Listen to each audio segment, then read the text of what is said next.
ایک بات تو آپ بالکل کلیئر کٹ سمجھ لیں، اسلام میں خودکشی کرنا حرام ہے۔ یہ زندگی اللہ کی امانت ہے، اور جس طریقے پہ اللہ نے اجازت دی ہے اس طریقے پہ یہ جان اس کے سپرد کی جا سکتی ہے کہ میدان جنگ میں کوئی شخص اللہ کی خاطر اپنی جان ہتھیلی پر لے کر آ جائے اور اللہ کے حضور اپنی جان قربان کر دے، تو اس طرح کی قربانی تو اعلیٰ ترین موت ہے انسان کی۔ لیکن کوئی شخص جان بوجھ کے اپنی جان نہیں لے سکتا۔ صحیح بخاری اور صحیح مسلم دونوں میں حدیث ہے کہ اگر کسی شخص نے دنیا میں زہر پی کر خودکشی کی یا اپنے آپ کو بلندی سے گرا کر خودکشی کی کسی پہاڑ سے، یا اپنے پیٹ میں چھرا مار کر اپنے آپ کو زخمی کر کے، جس کی ماڈرن فارم اب یہ پسٹل والا معاملہ بھی ہو سکتا ہے، کوئی کن پٹی پہ رکھ کے چلاتا ہے، کسی بھی طریقے سے خودکشی کی، تو ایسا شخص ہمیشہ کے لیے جہنم کی آگ میں ہے، والعیاذ باللہ تعالی۔ اللہم لا تجعلنا منہ۔ اور جہنم کی آگ میں اس پہ آگ کا عذاب تو مسلط ہوگا ہی، ساتھ ہی ساتھ جس طریقے سے اس نے خودکشی کی ہوگی وہی عذاب اس پہ مسلط کر دیا جائے گا۔ اگر کسی نے دنیا میں چھرا مار کے خودکشی کی تو دوزخ کی آگ میں اس کے ہاتھ میں خنجر دے دیا جائے گا، وہ بار بار اپنے آپ کو مارتا رہے گا، مرے گا، پھر زندہ ہوگا، پھر مرے گا، پھر زندہ ہوگا۔ یہ یعنی مسلسل تکلیف کا عمل، یہ اس پر مسلط ہوگا اور ہمیشہ کے لیے۔ اب یہ بڑی خطرناک بات ہے کہ ایک کلمہ گو مسلمان خودکشی کر لے تو ایک عمل کی وجہ سے ہمیشہ کی جہنم میں۔ اب یہ حدیث تو بخاری مسلم دونوں میں ہے، لیکن اسی حدیث کو امام ترمذی نے جامعہ ترمذی میں لیا اور انہوں نے ان الفاظ کے اوپر بحث کی کہ یہ جو الفاظ ہیں کہ ہمیشہ کے لیے جہنم میں رہے گا، وہ کہتے ہیں یہ الفاظ غیر محفوظ ہیں، اور کسی حد تک لاجیکلی ان کی بات درست تھی کہ بہرحال مسلمان تو ایک نہ ایک دن اپنے گناہوں کا عذاب بھگت کے جنت میں چلا ہی جائے گا۔ تو وہ کہتے ہیں یہ کیسے ہو سکتا ہے کہ ایک مسلمان خودکشی کرے اور ہمیشہ کے لیے جہنم میں رہے؟ تو وہ کہتے ہیں کہ یہ جو ہمیشہ والے الفاظ ہیں نا، یہ چند شاگردوں نے حضرت ابو ہریرہ سے روایت کیے ہیں، چند نے نہیں کیے۔ لیکن دوسرے محدثین کہتے ہیں کہ جن شاگردوں نے روایت کی ہیں وہ سارے ثقہ اور صدوق ہیں، لہذا اس روایت کے متن میں کوئی کلام نہیں ہے۔ البتہ اس کی تعویل ممکن ہے کہ یہ جو بخاری مسلم کی حدیث میں ہے ہمیشہ کی جہنم، تو اس سے مراد یا تو وہ شخص ہے جس نے خودکشی کو حلال سمجھ کر کیا، تو اللہ کی حرام کردہ چیز کو اپنے عقیدے میں حلال سمجھنا یہ خود کفر ہے، اور اس کفر کی حالت میں چونکہ وہ مرا، اس وجہ سے وہ ہمیشہ کے لیے جہنم میں ہے، نہ کہ وہ کہ جو اسے حرام سمجھتے ہوئے کرے۔ اور یقیناً مسلمان جب بھی کرتا ہے وہ حرام سمجھتے ہوئے کرتا ہے، اسے پتہ ہے کہ یہ غلط ہے، لیکن وہ کہتا ہے میں اپنے حالات سے تنگ تھا، اور لیکن پھر بھی کوئی کم عذاب نہیں ہے، عذاب تو اس نے بھگتنا ہے۔ اور دوسری تعویل علماء نے یہ کی، محدثین نے، کہ یہ جو ہمیشہ کی جہنم ہے اس سے مراد ہے a long period of time، گویا کہ ہمیشہ کی جہنم، یعنی وہ اتنی زیادہ دیر جہنم میں رہے گا گویا کہ ہمیشہ کے لیے جہنم میں، والعیاذ باللہ تعالی۔ یہ بھی کوئی معمولی بات نہیں، یہاں تو لوگ کہتے ہیں خیر ہے جی ایک پھیرا ہی لگے گا، اور اللہ تعالیٰ سورۃ الفرقان میں فرماتا ہے کہ جہنم تھوڑی دیر کے لیے بھی وقت گزارنے کے لیے انتہائی برا ٹھکانہ ہے، اور زیادہ دیر گزارنے کے لیے بھی انتہائی برا ٹھکانہ ہے۔ بخاری مسلم میں حدیث ہے کہ جو جہنم کی آگ ہے وہ دنیا کی آگ سے 70 گنا زیادہ تیز ہے، اور پھر دنیا کی آگ تو روشنی والی ہے، اور جو جہنم کی آگ ہے اس میں بالکل اندھیرا ہے۔ اللہم اجرنا من النار، آمین۔ ربنا اصرف عنا عذاب جہنم ان عذابها کان غراما۔ تو یہ بڑا سینسٹیو ایشو ہے۔ اچھا، اس کے ساتھ ایک اور چیز بھی آپ سمجھ لیں، جس شخص نے خودکشی کی ہے نا، اس کا جنازہ نبی صلی اللہ علیہ وآلہ وسلم نے نہیں پڑھا۔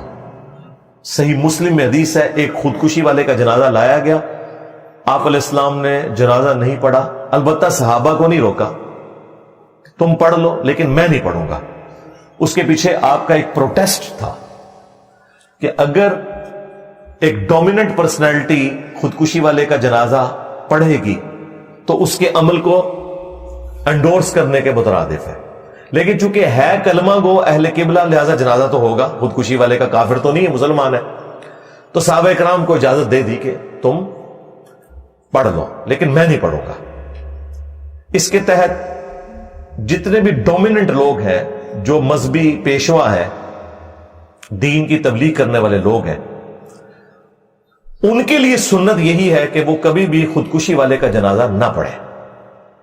عام لوگ پڑھ لیں لیکن وہ نہ پڑھے تاکہ پروٹیسٹ ریکارڈ ہو. اور ہمارے ملک میں جس نے خودکشی کی ہوتی ہے نا، سب سے بڑا جنازہ اس کا ہوتا ہے. کوئی عشق مشوقی کے چکر میں کر لی ہوتی ہے، کسی اور چکر میں، کیونکہ وہ عموماً خودکشی کرنے والی جوان موت ہوتی ہے، اور جوان موت کے اوپر ویسے ہی بڑا لوگوں کو ترس آتا ہے. یہ آلموسٹ 2009 کی بات ہے، یہ تو آپ سمجھ لیں 14 سال پہلے کی بات ہے. ان دنوں میں اپنے گھر میں ہی درس دیا کرتا تھا، بیٹھک میں چند ایک لوگ ہوتے تھے. تو میرے درس میں ایک بچہ آتا تھا، کوئی 16-17 سال اس کی عمر تھی، حفظ کر رہا تھا وہ دعوت اسلامی کے مدرسے سے. تو کافی حد تک اس کے عقائد کی اصلاح ہو گئی تھی. پھر اچانک ایک دن خبر آئی کہ اس نے خودکشی کر لی ہے. وہ گھر میں تذاب تھا، وہ اس نے پی لیا. اب تذاب اگر کوئی پی لے نا تو اس کی تو کوئی ریمیڈی نہیں ہے، کیونکہ وہ جہاں جہاں تذاب لگتا ہے وہ سب کچھ کٹ جاتا ہے.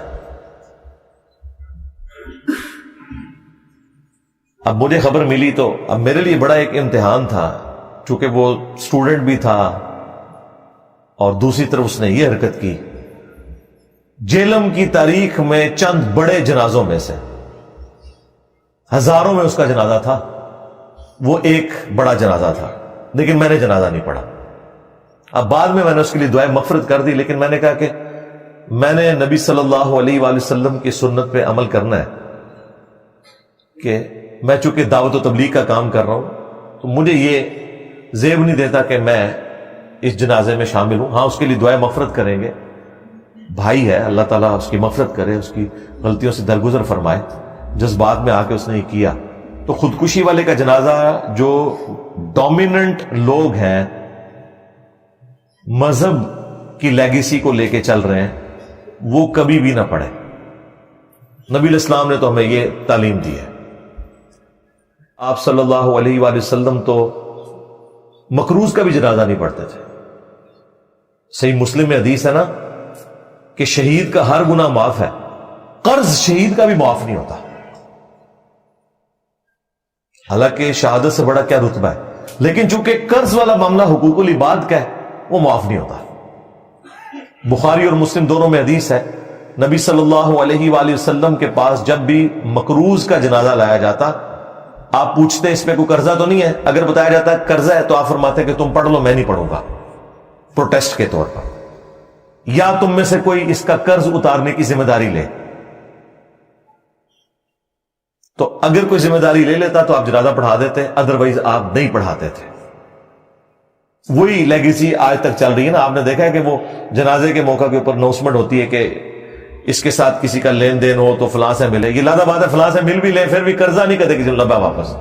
ہاں اللہ تعالیٰ نے غزوہ خیبر کے بعد رسول اللہ کو وسعت دی. مال غنیمت میں آپ صلی اللہ علیہ وآلہ وسلم کے پاس جب مال آنا شروع ہو گیا، مال غنیمت خمس کے کانٹیکسٹ میں بیت المال کے اندر، پھر جب کبھی بھی مکروز کا جنازہ لایا جاتا تھا تو نبی علیہ السلام پوچھتے اس پہ کوئی قرض ہے، اور بتایا جاتا کہ ہے، تو نبی علیہ السلام پھر وہ قرض خود بیت المال میں سے اپنے والے اس حصے میں سے جو خمس کا حصہ ہے، رسول اللہ ان کے اہل البیت کے لیے سورۃ الانفال میں اللہ تعالیٰ نے مخصوص فرمایا، اس میں سے آپ صلی اللہ علیہ وآلہ وسلم اس کا قرض اتار دیا کرتے تھے. اور پھر نبی علیہ السلام وہ آیت پڑھتے ہیں، النبی اولیٰ بالمؤمنین من انفسہم وازواجہ امہاتہم. نبی مومنین کی جانوں پر ان کی جانوں سے بڑھ کر حق رکھتے ہیں، اور نبی کی بیویاں امت کی مائیں ہیں. تو رسول اللہ امت کے روحانی باپ ہوئے. اچھا، اس آیت کا تو مطلب ویسے یہ تھا کہ امت کا کام ہے کہ اپنا تن من دھن اپنی جان تک قربان کر دے رسول اللہ کے لیے صلی اللہ علیہ وآلہ وسلم، کیونکہ رسول اللہ صلی اللہ علیہ وآلہ وسلم ہماری جانوں سے بڑھ کر ہم پر حق رکھتے ہیں۔ لیکن نبی علیہ السلام نے دیکھیں اس کا وائس ورثہ کیا۔ آپ نے کہا کہ ان پہ میں حق رکھتا ہوں، لیکن چونکہ اب یہ میرے بچوں کی مانند ہے اور مجھے اللہ نے وسعت دی ہے تو ان کا قرض بھی میں اتاروں گا۔ تو نبی علیہ السلام قرض اتارتے خود اور پھر جنازہ پڑھاتے۔ یہ میں نے ضمناً آپ کو بتا دیا خودکشی والے کے یعنی جنازے کے اعتبار سے۔ اور اس میں ایک اور امپورٹنٹ چیز یہ ہے کہ اب خودکشی والے کی مغفرت کا معاملہ کیا ہوگا؟ جنازہ تو پڑھ لیا تو ظاہر ہے اس میں دعائے مغفرت کی تو اٹ مینز کہ ہے وہ مسلمان ہے۔ ایک حدیث ہے صحیح مسلم کے اندر، ایک سینئر اصحاب میں سے تھے، سابقون الاولون میں سے، وہ ہجرت مدینہ میں بھی شامل تھے۔